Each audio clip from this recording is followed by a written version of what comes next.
We're speaking now with Zvonimir Djefi. He's the president of Asia Pacific for Baker Hughes. Thanks so much for joining us. You're welcome.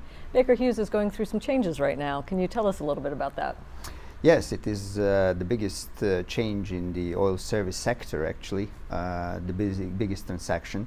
It has been announced in November that Halliburton is entering into a merger with Baker Hughes. The value of the transaction is, as I said, the largest in the oil service sector, valued at about $34.6 billion. That's a pretty big deal. It is a big deal. It is a deal between what is regarded number 2, Halliburton, and Baker Hughes, which is number 3 in terms of size.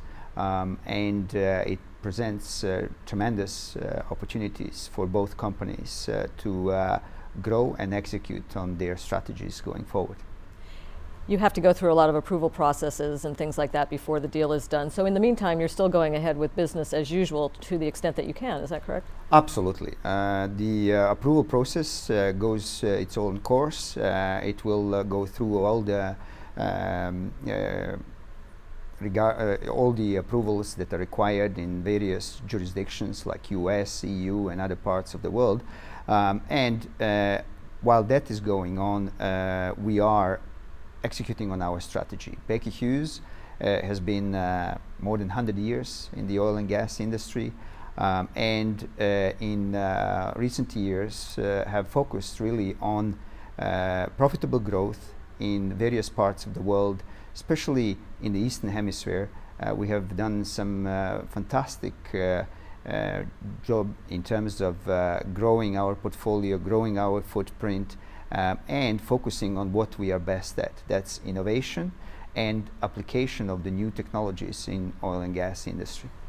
How has the current depressed oil prices affected your business, the oil services business? What is happening with the companies that you're working with, and how is that impacting what you do? It is going to impact us. There is no doubt about that. However, I must say that it's also relative to where we are coming from. 2014 has been a fantastic year.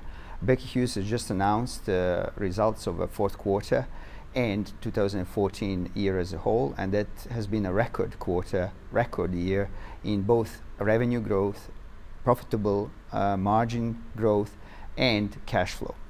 So from that point, obviously, we have seen already in Q4 a tremendous drop in oil price since the mid of last year, and it will take some time to make the adjustment in terms of what needs to happen in terms of the activities. And obviously the oil service companies are going to be the first to experience some kind of pressure that is going to get we're going to get from the oil companies in order to reduce the price in terms of what we are doing, but also volume. The rig count is dropping faster in Western Hemisphere, especially in US, than in this part of the world. But we expect that both drop in activity and pressure on price is going to affect us in terms of challenging our ability to do what we were doing last year. A lot of companies are using this time of tighter margins and lower prices to operate more efficiently. They're looking at ways to cut but still provide the service that they did before. And are you doing that as well? And what kind of technology are you bringing into play?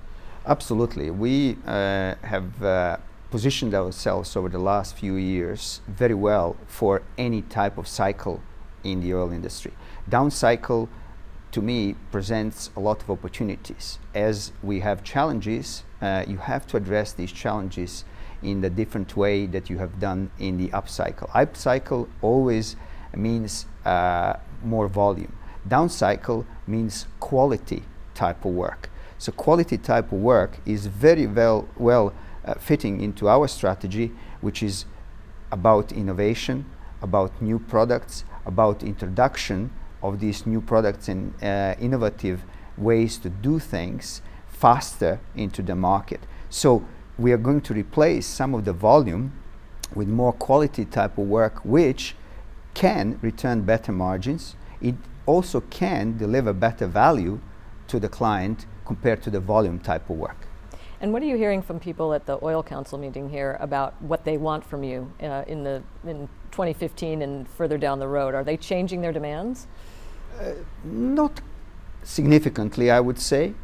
We have always focused on delivering the quality, reliability, and added value to the clients. Now, I think added value is going to be even more in demand. Efficiency is going to be more in demand. And delivering our services and our products in a reliable reliable way, which are going to increase efficiency of their projects.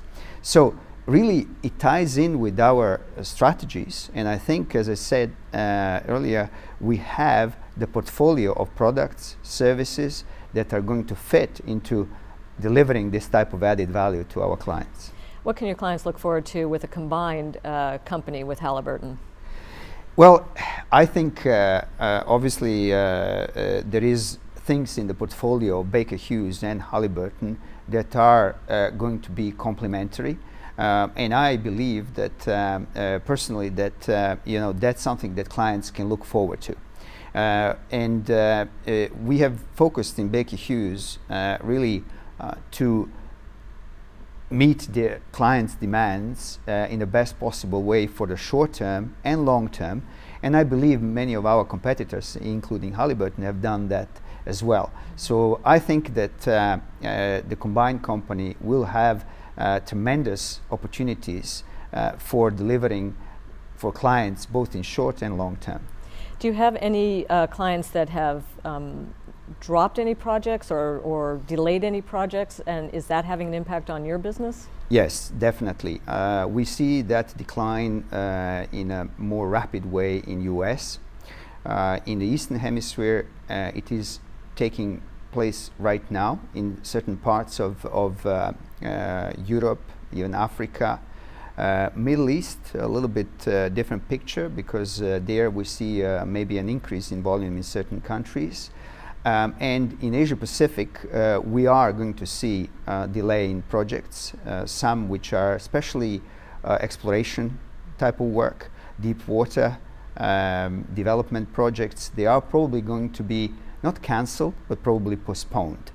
So yes, that is going to affect activity in the region, and we will have to adjust based on the activity levels, our cost base, in order to really preserve our earnings, preserve our margins, and generate the cash flow that is required for the future projects.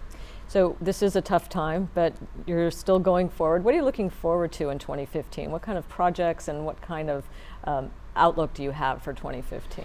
I'm looking for better alignment between customer goals and our goals. I think that alignment, we heard that through the last couple of days at Oil Council, is really important. And I think through really not going through maybe a traditional way of tendering everything, I think understanding the client needs, anticipating what their needs are, and then aligning between them and us in terms of goals is going to give us the benefit in a down cycle.